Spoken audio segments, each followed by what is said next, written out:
Երկու ամսով հետաձգել էին այս նախագիծը, վերջը բերեցին։ Բերեցին, բայց 60,000 այն քաղաքացիները, որ անցնող ամիսներին ստորագրահավաքով իրենց ստորագրությունն էին դրել, որ Հայաստանը սլանում է դեպի Եվրամիություն, նախագծում որպես ժողովրդի կամարտահայտություն էին ներկայացնում։ Եկավ հասավ երկրորդ ընթերցում, կառավարությունը որոշեց, որ այդ 60,000-ը ժողովրդի կամարտահայտություն չէ։ Ձեր կամարտահայտությունը հանեցին դրեցին մի կողմ։ Եվ հիմա այլևս ժողովրդի կամարտահայտությամբ չի, որ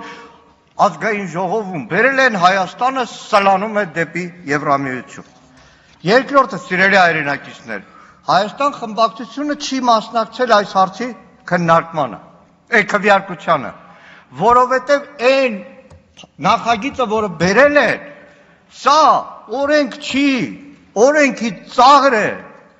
Օրենքը, երբ որ ազգային ժողովը ընդունում է նախագահը վավերացնում է, օրենքը պարտադիր է կատարման։ Օրենք չկատարելը անօրինականություն է։ Բայց հիմա, եթե այս օրենքը ընդունվի, որով հայտարարում է Հայաստանի Հանրապետության Եվրոպական միության անդամակցելու գործընթացի մեկնարկի մասին, ես առավոտվանից գիշեր այս ամբիոնից խոսեմ, որ ես դեմ եմ Եվրամիության անդամակցությանը, Եվրամիության անդամակցությունը հանցագործություն է, մեկը ինձ չի կարող պատասխանատվության ենթարկել։ Ոչ մեկ չի կարող պատասխանատվության ենթարկել։ Պարոն Զեյնալյանը այստեղ տոնական ասեց, այ Հայաստան Եվրամիություն այդ համատեղ խումբը ողջունել է։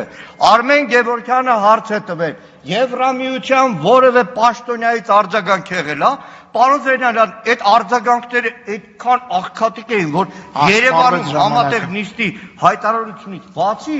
որևէ ուրիշ ողջունի խոսք չկարողացաք մեջ բերել։